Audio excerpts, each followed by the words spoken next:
Welcome to ING's Think Aloud, where we try to make sense of the world in the most unbanky way we can. In today's episode, now, as we see light at the end of the tunnel, we must at all costs avoid the temptation to slacken our results. It is true that the arrival of several vaccines is a very welcome sign, but at the risk of being seen as a killjoy, I want to urge caution, even in this general optimistic environment. OPEC Plus Chairman Prince Abdulaziz bin Salman said while the oil market has bounced back with a vengeance, there's still no room for complacency. Hopes for a vaccine, coupled with a production cut from Saudi Arabia, have lifted the price of Brent about 7% since the start of the year, adding to a 25% surge in the last 3 months of 2020. But with many economies still in full lockdown, demand for oil is expected to be weak over the next few months, while higher prices could encourage some producers to pump more than agreed. So are the gains justified, or has the rally gone too far? And how will the rest of the commodity complex perform this year? I'm Rebecca Byrne, and today I'm joined by Warren Patterson, ING's Head of Commodities Strategy in Singapore, to find out. Warren, although there's been some good news for oil markets, many economies are in lockdown similar to those that we saw last spring. So presumably demand for oil is going to be pretty weak for the foreseeable future. Yeah, I think that is a big uncertainty for the market over the next few months, and clearly a wave of new lockdowns along with quarantine restrictions for travelers does mean that oil demand is likely to remain under pressure for some time more. We're certainly not seeing demand hitting the lows that we saw back in April last year, which was basically the peak lockdown period. I mean, if we look back, then oil demand was down by more than 20 million barrels a day year on year.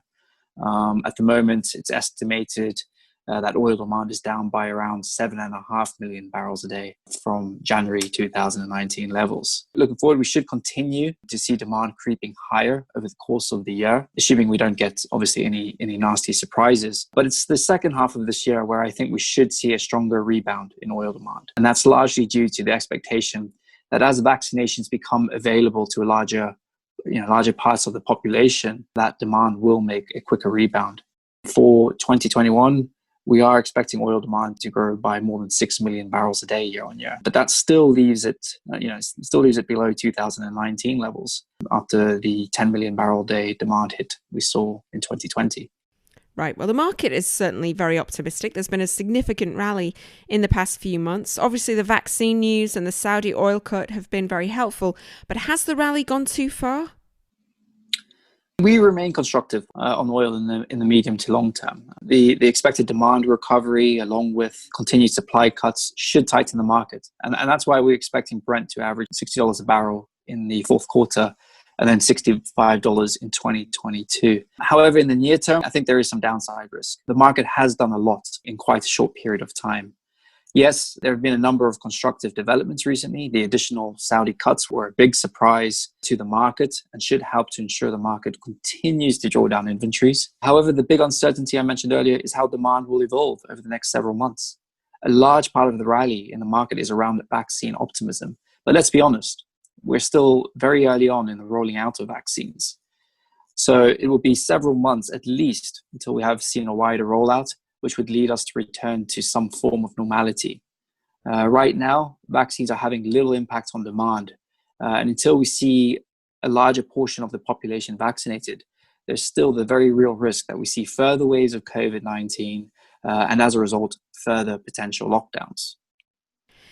Given that prices have run up so much, is there also a risk that other OPEC members start to get a bit frustrated that the likes of Russia are increasing output while they're keeping output unchanged, and also that US shale producers ramp up production as well? Yeah, I think it's safe to say that the longer the deal goes on, the more likely we will see some members becoming frustrated. And so we could start to see individual compliance slipping, particularly in the stronger price environment. The fact that Russia and Kazakhstan were allowed to ease output cuts over February and March will frustrate some producers within the group. So again, increasing the chances that they start to let compliance slip. And then the fact that Saudi Arabia is making significant additional cuts in the next 2 months does also give some room to other members to produce above their agreed quota. In terms of US production, I don't think OPEC Plus was too worried for much of last year. The price environment was just too weak to motivate US producers to increase drilling activity. However, prices have now moved up to levels where we will see a pickup in drilling activity, which means that US oil production should start to make a comeback later this year and into 2022. We've already seen the US rig count bottom, and for several weeks now, the count has increased consistently. Although admittedly, we are still some way off from the counts we saw prior to COVID-19. Now, we're not going to go back to pre-COVID-19 production levels anytime soon for the US, but it will return to growth. And that will cause some frustration to OPEC Plus, with market share becoming an issue once again. And that might make it more challenging for OPEC Plus to agree on any further potential cuts down the road. Right. On Wednesday, Biden, as you know, takes over as president of the US. Does that increase the likelihood of sanctions on Iran being lifted in the near future? Is that another risk for oil markets? Yeah, I mean, Iranian barrels coming back to the market is a clear downside risk. And the likelihood of this happening under a Biden administration is greater compared to, obviously, Trump. However, saying that, I do think it's looking less likely than it was several months ago. And the reason for this is that we have seen Iran in recent weeks increasing its uranium enrichment activity. So this means that Biden may be less willing to lift those sanctions.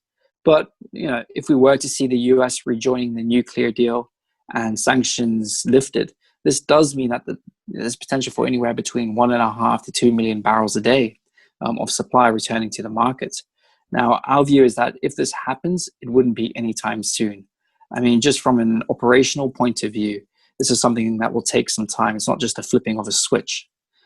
So probably more something for late 2021 and into 2022 if we do see sanctions lifted down the road. What does the new administration mean for the rest of the commodity complex? Presumably, Biden will take a different stance to Trump in terms of tariffs and trade. Yeah, I think a Biden administration would take a less protectionist stance than the Trump administration has. And so there should be less trade friction over the next 4 years. And as a result of that, you could take a more constructive view on the outlook for commodities. Meanwhile, we are set to see more stimulus coming through from Biden, and with infrastructure investment included in that plan. So this should be constructive for commodities demand down the road.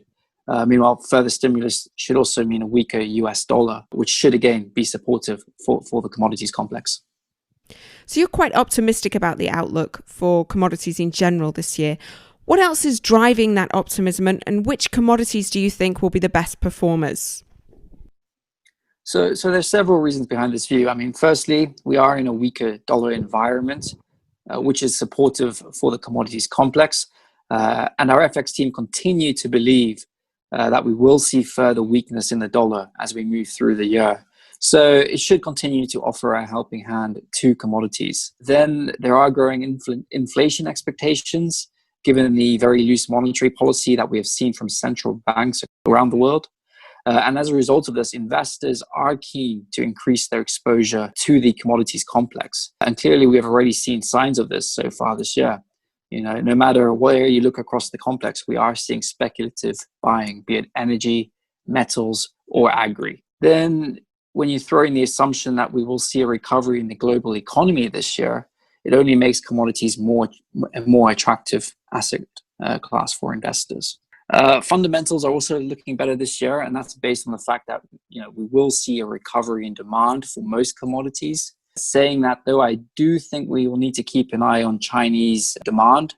We saw strong imports in 2020, and if we were to see a pullback in this for some reason in the year ahead, it could start to get some in the market a little bit nervous. In terms of where we are what we're most bullish on, I think we have to take into account that metals and agri have seen quite a strong rally already. That's been driven by the post-COVID recovery we saw in China. So I think the upside for metals and agri is a little bit more limited. Oil, we're pretty bullish on, but it's refined products where we could see quite a bit more upside, as they should all benefit not just from stronger oil prices, but they're also going to benefit from the expectation that refined product cracks should widen as we see fuel demand recovering. So we see most upside in products like diesel and gasoline. What about gold? Because gold hit a record high last year, which makes sense given all the uncertainty about COVID, but it has pulled back a bit since then with investors moving into riskier assets. Is the shine going to come off gold this year, or is there room for more gains there?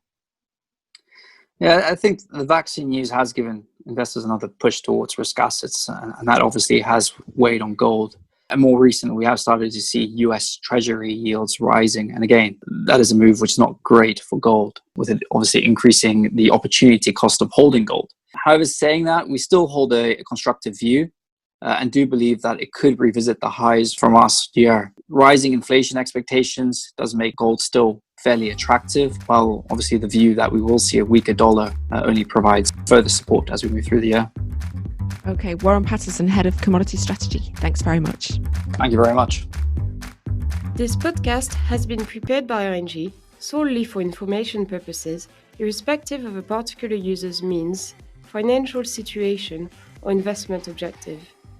The information does not constitute investment recommendation, and nor is it investment, legal, or tax advice, or an offer or solicitation to purchase or sell any financial instrument. Read more at think.ing.com/content-disclaimer.